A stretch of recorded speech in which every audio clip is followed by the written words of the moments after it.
Good morning बेटा। सभी आप लोगों को सोशल साइंस की वर्कशीट है, वर्कशीट नंबर 22, जो हिस्ट्री का चैप्टर है मुग़ल एम्पायर। आइए इसको स्टार्ट करते हैं। मुग़ल साम्राज्य बेटा बाबर के द्वारा स्थापित किया गया था भारत में। बाबर पहला बादशाह था मुग़ल साम्राज्य का। बाबर बेटा फरगना राज्य का रहने वाला था। उसके पापा फरगना के बादशाह थे। उसके पापा की अचानक मौत हो जाने के कारण वो 12 ही साल का था जब उसके पापा गुजर गए थे।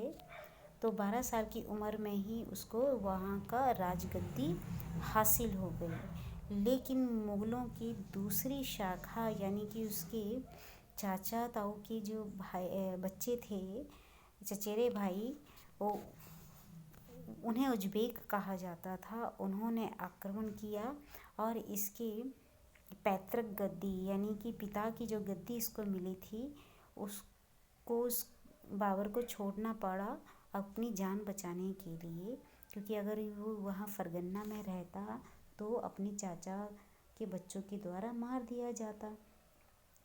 और इस तरह से बाबर छोटी ही उम्र में अपना देश छोड़ करके काबुल आ गया और वहाँ अपने पिता के दोस्त के सहयोग से उसने अपनी शक्ति को इकट्ठा किया और 1504 में बाबर बड़ा हो चुका था। उसने काबुल पर अपना कब्ज़ा कर लिया, काबुल को जीत लिया और वहाँ वो बादशाह बन गया। उसने 1526 में दिल्ली में सुल्तान इब्राहिम लोदी राज करते थे बेटा।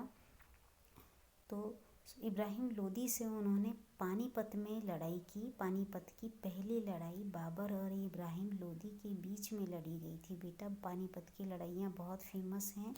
ये 3 लड़ाइयाँ लड़ी गई। पहली बाबर और इब्राहिम लोदी के बीच में लड़ी गई और ये पानीपत की हार के बाद इब्राहिम लोदी मारा जाता है और दिल्ली में सुल्तान का राज ख़त्म हो जाता है और मुग़ल साम्राज्य शुरू होता है। बाबर पानीपत की लड़ाई जीतने के बाद दिल्ली और आगरा को अपने कब्ज़े में कर लेता है बेटा। इस तरह से ये 1526 की बात है जो पानीपत की लड़ाई जीती बाबर ने। इसके बाद लगातार हर साल बाबर जब तक जिया 1530 तक वो लड़ाइयाँ ही लड़ता रहा। 1527 में खानवा की लड़ाई लड़ी उसने राणा सांगा के साथ। राणा सांगा बहुत बहादुर राजा हुआ करते थे जो मीराबाई के ससुर थे। मीराबाई का नाम आपने सुना होगा, जो कृष्ण भक्त हुई हैं, बहुत विश्व प्रसिद्ध हैं वो। 1528 में चंदेरी में भी राजपूतों को हराया उसने और इस तरह से 1529 में भी उन्होंने बाबर ने अफ़गानों को हराया था और अपनी मौत से पहले दिल्ली और आगरा में मुग़ल साम्राज्य उसने स्थापित किया और पूरी तरह से अपने नियंत्रण में ले लिया। बाबर बहुत इंटरेस्टिंग आदमी था बेटा। बाबर ने कुछ चेंजेस लाया जो मुस्लिम साम्राज्य हमारे देश में था। पहला मुस्लिम साम्राज्य दिल्ली सल्तनत था बेटा। तो बाबर ने क्या किया, दिल्ली सल्तनत के लोग अपने आप को सुल्तान कहा करते थे बेटा, लेकिन बाबर ने अपने आप को सुल्तान नहीं कहकर बादशाह कहलवाया।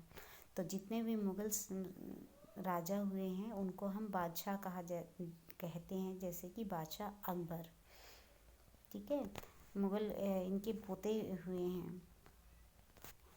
बाबर ने भारत में सर्वप्रथम तोपों का इस्तेमाल किया बेटा। सबसे पहले भारत में अगर तोप गोला बारूद इस्तेमाल किया गया वो पानीपत की पहली लड़ाई में इस्तेमाल किया गया, जो बाबर ने इस्तेमाल किया था। ऐसा कहा जाता है कि बाबर की सेना बहुत ही छोटी थी, इब्राहिम लोदी की सेना बहुत बड़ी थी, उसके बावजूद बाबर जीत गया। क्यों? क्योंकि उसकी तोपों के कारण उसकी ताकत बहुत ज़्यादा बढ़ गई थी। जबकि इब्राहिम लोदी की सेना तलवार, भाले और तीर कमान से ही लड़ रही थी। बाबर तुर्की भाषा का बहुत अच्छा जानकार था बेटा। ये तुर्की भाषा का विद्वान था। इसने बहुत सारी किताबें लिखी, जिसमें से एक किताब इसने अपनी आत्मकथा लिखी है, जिसका नाम है तुजुक-ए-बाबरी। और इस तरह से अपना साम्राज्य को मजबूत करते हुए भारत में ही बाबर की मृत्यु हो जाती है 1530 में। ये क्वेश्चंस करते हैं, प्रथम मुगल शासक कौन था? बेटा प्रथम मुगल शासक बाबर ही था। बाबर ने ही मुगल साम्राज्य की स्थापना की थी। बाबर की आत्मकथा का नाम बताइए। बाबर की आत्मकथा का नाम है बेटा तुजुक-ए-बाबरी। किसी एक सुल्तान शासक का नाम बताइए। यस बेटा, सुल्तान शासक इब्राहिम लोदी का नाम यहाँ आया है, जो आखिरी सुल्तान शासक हुए हैं जिसे बाबर ने हराया था। तो ये आपकी वर्कशीट है, इसे बहुत सफाई से आप करेंगे। Good bye.